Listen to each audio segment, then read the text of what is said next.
that woman just rob you? That's my wife. Wow. Well, she certainly seems spirited. Yeah, she's a spitfire. Now, she's just pissed off because I filed for divorce and she didn't ever think I'd be able to afford it. Looks like money well spent. So I get the house? Yes, you get everything. Bill just wants to keep his share of GS strategies. Whatever. I got the house. Well, good luck to you, Candace. You know, we had a few good years there before it all turned to shit. And I hope you find your frog. Hey, what is GS whatever? Oh, yeah, that's a little company I'm a part of. We win the lottery every month. See you around!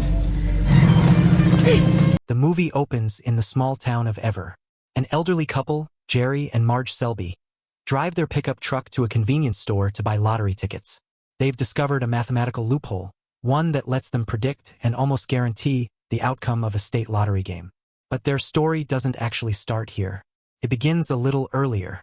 One morning, Jerry wakes up before dawn for another shift at the cornflakes factory. He's worked there since high school, but today feels different. He suspects it might be his last day. Standing before the board of directors, he tries to convince them. Despite his age, his sharp mind and talent for numbers still make him valuable. Even though the production line he runs is shutting down, they gently remind him that he's due for retirement. Come on, you served your time. These are your golden years. Just like that, Jerry is officially retired. That night, he and his wife Marge host a small dinner with their children, Doug and Dawn, and close friends Howard and Shirley, to celebrate the milestone. After a toast, Howard and Shirley suggest Jerry join them in real estate. But Jerry insists he'll just stay home and help Marge with chores. He jokingly offers to consult for Doug's construction company, if Doug is willing to pay him a fee. Everyone laughs. The mood lifts even more when their granddaughter announces they have a present for Jerry. They surprise him with a retirement gift, a shiny new fishing boat. Jerry is touched, but when the others head back inside, he quietly admits to Marge that he barely owns regular clothes for fishing, since he's always worn work uniforms. Marge reassures him they can fix that. A month later, the boat still hasn't moved from the yard. Jerry stops by the local store for coffee and a Sudoku puzzle, then visits his longtime accountant and friend, Steve. What are you doing out here? My appointment's at 10. No, you said you'd come at 10. I don't have any other appointments. I have 6 clients. Okay. When Jerry asks how he stays afloat financially, Steve admits he now works full-time as an online travel agent. They get down to business, and Steve reveals that Jerry's savings have only grown by about 2%. He urges Jerry to invest in the stock market, promising he could double his money in a little over 7 years. Jerry declines and heads out. Before he leaves, Steve reminds him to enjoy retirement and maybe take that boat out for a spin. So Jerry finally tries. He straps the boat to his pickup and drives to the river. But things go wrong fast. He forgets to set the parking brake, and the truck begins rolling into the water. Panicked, he jumps in and pulls forward, completely forgetting the boat is still attached. Frustrated and embarrassed, he returns to the store for another cup of coffee to calm down. While there, he overhears the cashier explaining the rules of a lottery game called Windfall to a customer. What's a roll down? Oh, it's when the jackpot hits 2 million and nobody gets 6 numbers. Then the whole jackpot rolls down to the people who got 3 or 4, whatever. Just better odds. Jerry sits down and notices a Windfall pamphlet on the table. He reads the rules carefully. Something clicks. His mathematical instincts kick in, and he begins scribbling calculations on a napkin. Then he realizes the game has a loophole. During special roll-down weeks, the jackpot money gets distributed among players who match fewer numbers. That means, with the right strategy, you can guarantee a profit. Excited, Jerry rushes to Steve to share the discovery. He explains how buying large numbers of tickets during roll-down weeks can produce consistent wins by matching 3 or 4 numbers. So, the math is in your favor. And they missed it. I don't know what this says. It looks like the numbers a crazy man drew in a cell wall. It means that on the roll-down weeks, you are guaranteed to win. That can't be true. Why not? Because it's the lottery. There's a building of people in Detroit whose job it is to know how the numbers work. I cannot believe you are my accountant. Part-time accountant, full-time online travel agent. Jerry heads straight to the bank and asks the teller, Mindy, for a $2,000 withdrawal. Confident in his calculations, he promises he'll be back in a few days with at least 20% more. The next morning, Jerry goes to a local store and buys $2,000 worth of Windfall tickets. That night, he sits glued to the TV as the winning numbers are drawn, quietly writing them down. When Marge walks in, he quickly closes his notebook and pretends he wasn't paying attention. She asks what he's doing. Jerry awkwardly claims he's just chilling. Marge suggests they watch a movie together, but Jerry keeps acting suspiciously, insisting he's watching something important. You're watching this? No. Yet, the moment she questions why he's watching the lottery, he turns off the TV. As soon as she leaves, he switches it back on and keeps writing down the numbers. The next day, Jerry sits in a cafe checking his tickets. He realizes he lost $327. That night, he and Marge have a game night with their friends Howard and Shirley. But Jerry is completely distracted. He drifts into his thoughts about the lottery and doesn't even hear people talking to him. Jerry. He's so out of it that he mixes up the rules of the simple card game they're playing. Full house. We're playing gin. When the night ends and their friends leave, Marge gently asks what's wrong. Jerry admits he's been feeling down because of retirement, and he misses having a purpose. They sit together on the porch, and Marge comforts him, reminding him that life isn't over and that good luck comes just as often as bad. That phrase hits Jerry instantly. He realizes he forgot to account for probability in his formula, which is why he lost the first time. Man, what a dummy. Not you, me. You're a genius. The next morning, Jerry rushes to the bank, bursting with excitement. He tries to explain to Mindy how he miscalculated the frequency of probability, even using a coin flip example. If you take a coin and you flipped it 1,000 times, you might still get 60% hits. But if you flipped it 5,000 times, the probability gets closer to 50%. But she's completely lost. He asks to withdraw $4,000, then changes it to $6,000, then finally makes it $8,000. Eight? Eight. 8,000? Are you sure? Nearly his whole balance. With the cash in hand, he returns to the store and buys a massive stack of windfall tickets. Later, Jerry and Marge have lunch at a diner with Howard and Shirley. They chat about the town's annual Jazz Fest, which has been canceled for years because of an accident that left the town in debt. Then Howard casually asks if they want to buy lottery tickets, because a roll-down is happening that night. Marge quickly says, We're not lottery people. Marge quickly says something that makes Jerry shift uncomfortably. Howard jokes that only crazy people spend thousands on lottery tickets, and Jerry immediately chokes on his food. Soon after, Jerry is back at the cafe, sorting through his stack of tickets. This time, the math works.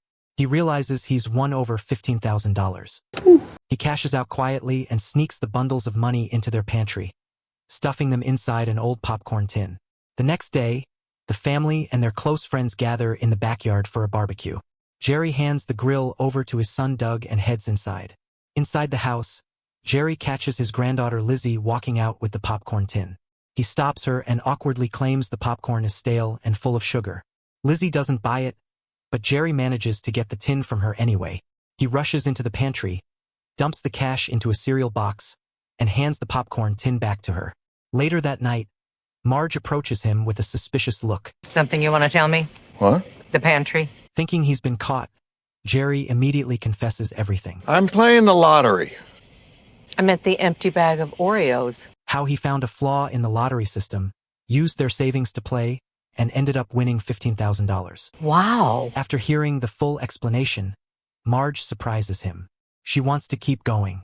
She says this is the perfect chance for them to spend time together and finally have some fun.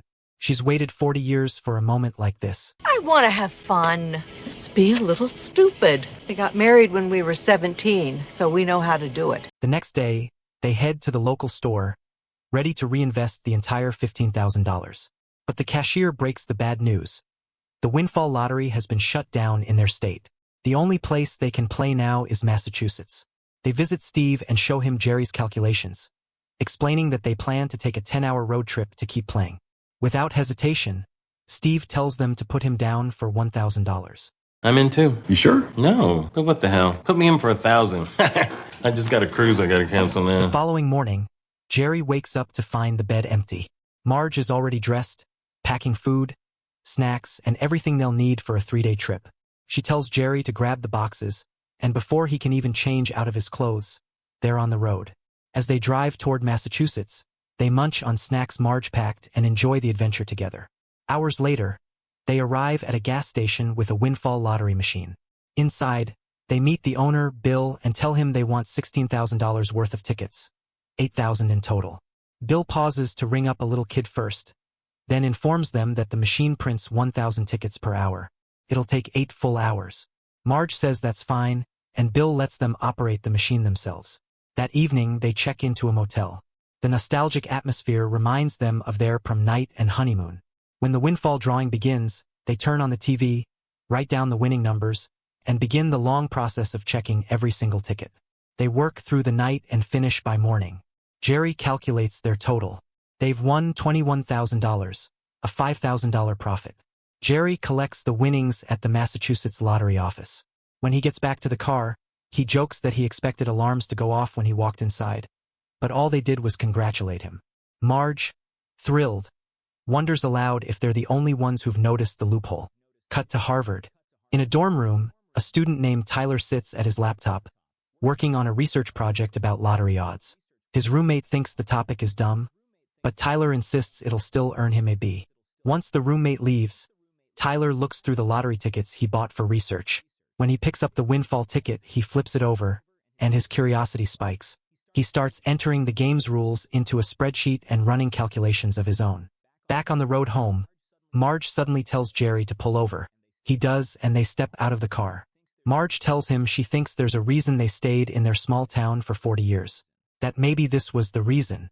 Since Jerry says the more they bet, the better the odds, Marge suggests they bring in the people from their town and let everyone benefit from the loophole. The next day, Jerry and Marge meet with Steve again and tell him they want to start their own corporation. One where the entire town can buy shares, so they can raise more capital and increase their profits. Steve loves the idea, buys more shares himself, and helps them set it up.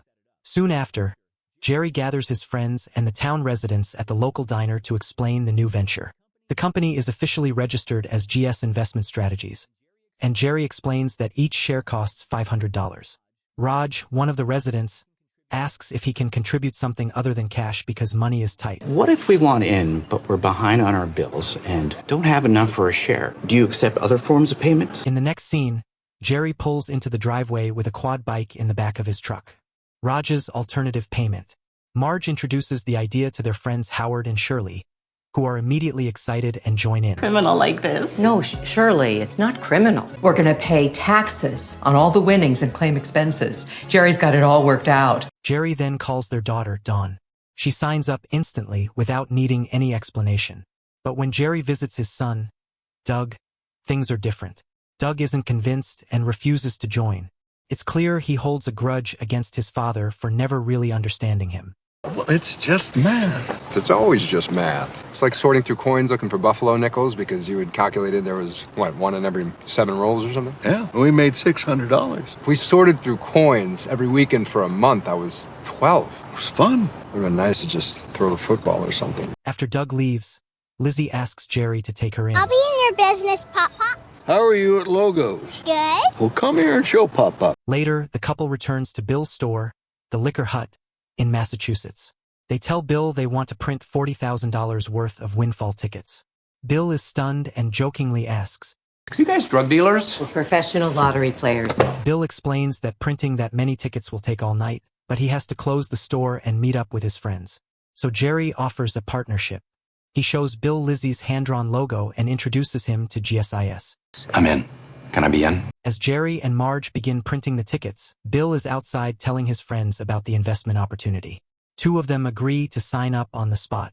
I believe we are done. Hey, I got 2 more shareholders. So the couple starts printing even more tickets for themselves, too.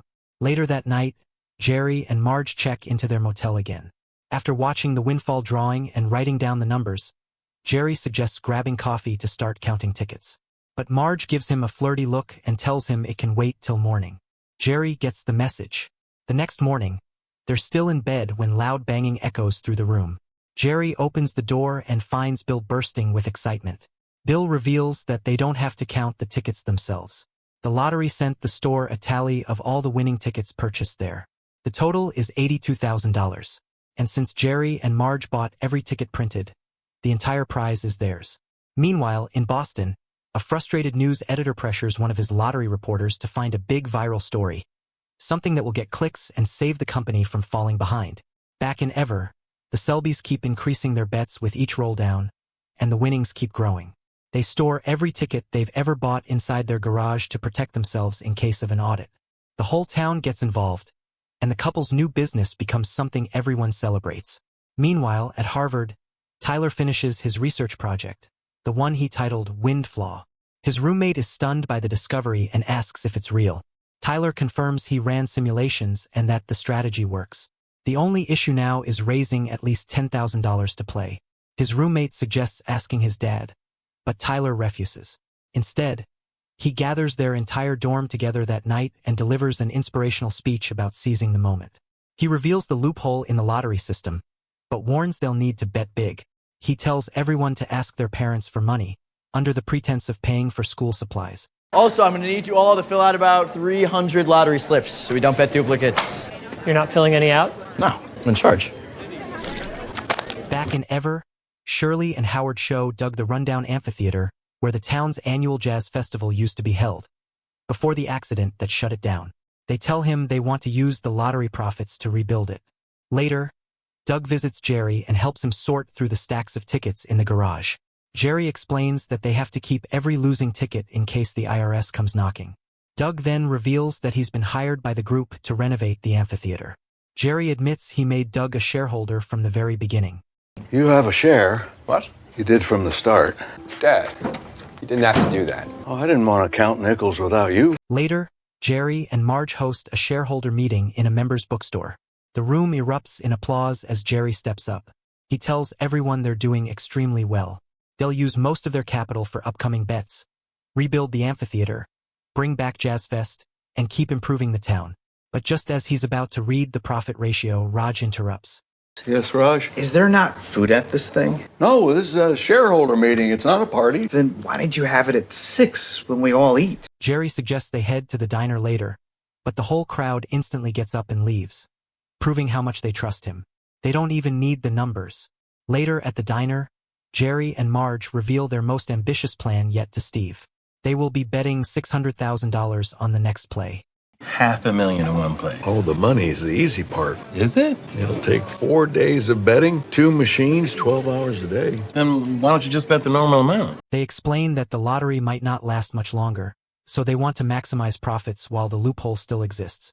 Soon after, Bill takes Jerry to another friend's store, where he's secured access to a second printing machine, so they can operate without interruptions. Meanwhile, at the news company, lottery reporter Maya finally brings her boss a lead.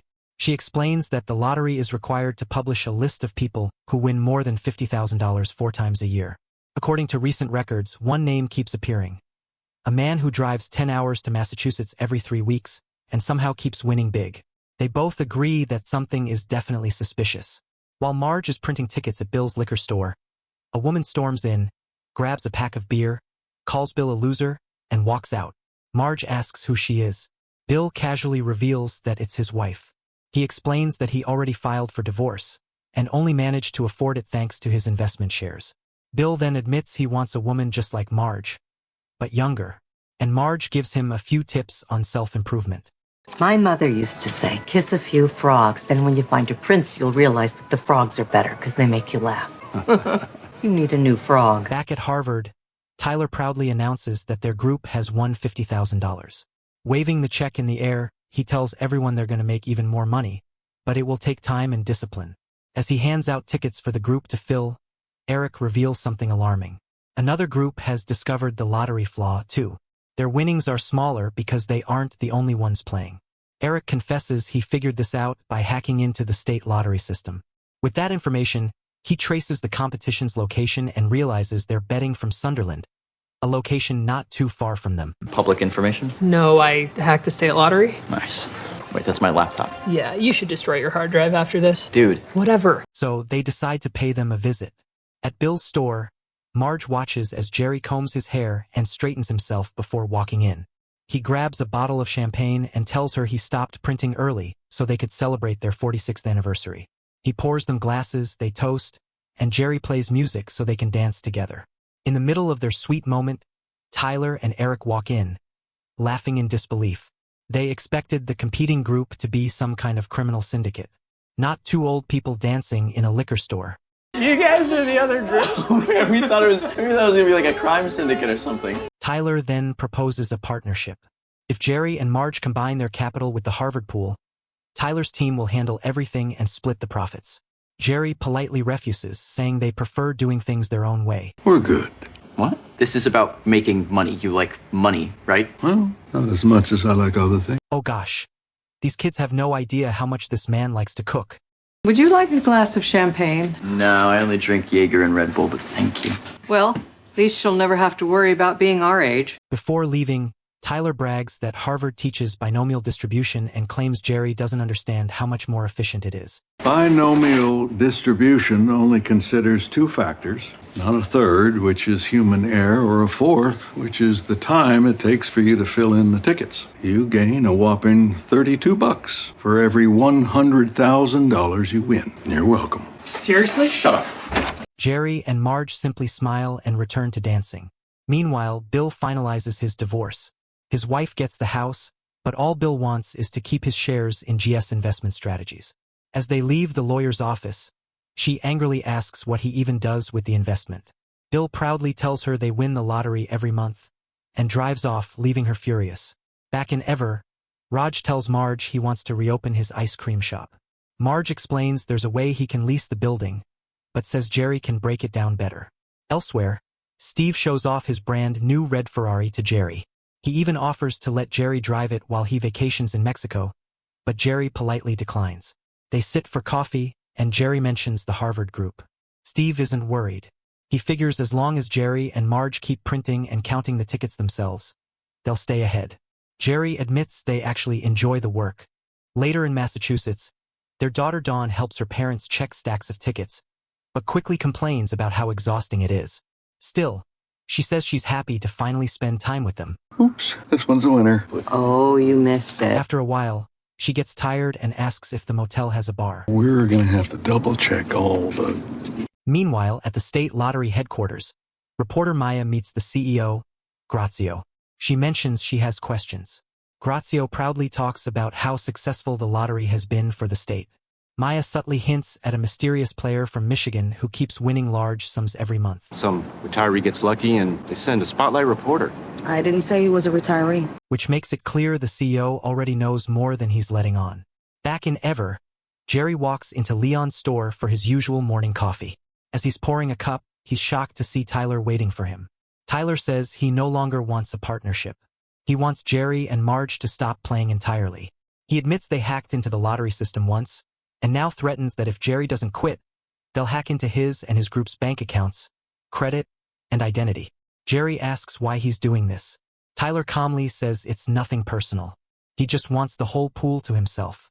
Leon, the store owner, watches quietly in the background. Tyler ends with, "It's over. Enjoy your golden years." And walks out. When Jerry gets home, he finds Marge already buzzing with excitement, preparing for their next trip to Massachusetts.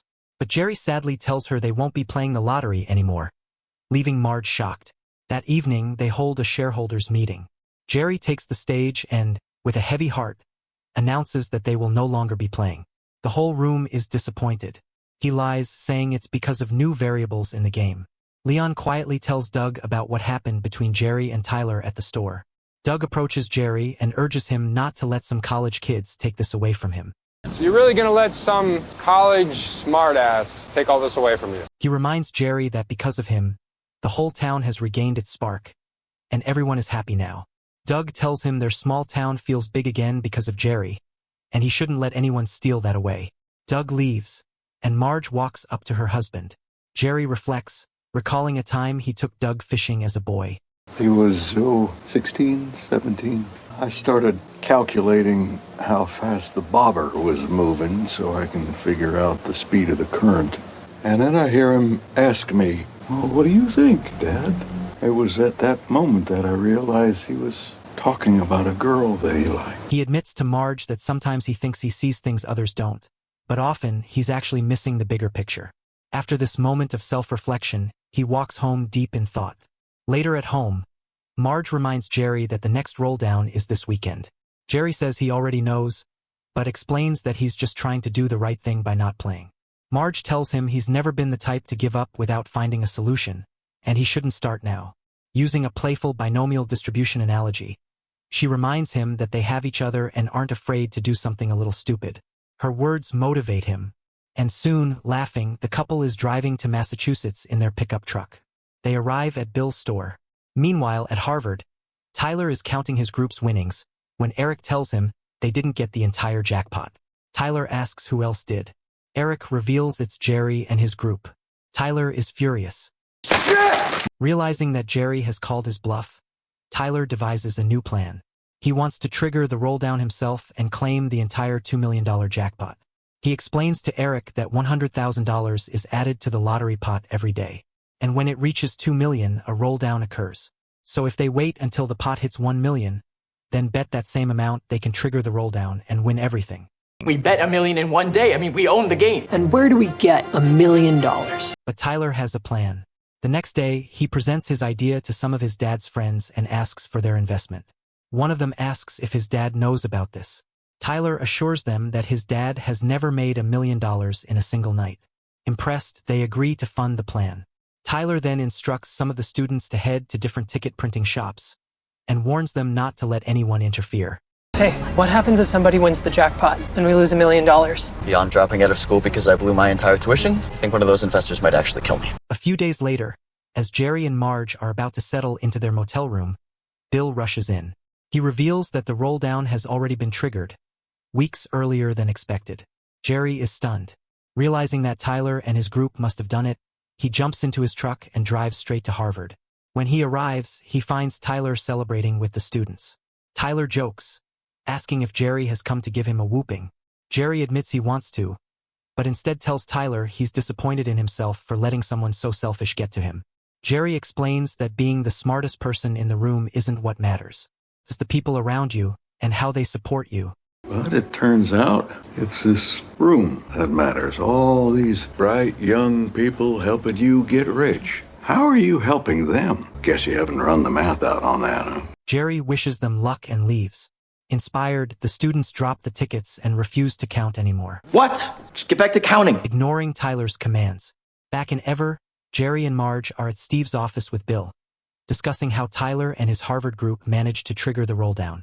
Steve and Bill suggest they do the same, but Jerry refuses, saying it wouldn't be fair to regular players. Marge agrees. Steve points out that it's not the lottery stopping them, just a bunch of college kids. That sparks an idea in Jerry. He realizes the lottery doesn't care who plays. They just play the game to win. Next, Jerry and Marge go to the state lottery headquarters for a meeting with CEO Mr. Grazio and other board members. Jerry explains that a few years ago, the lottery was losing money.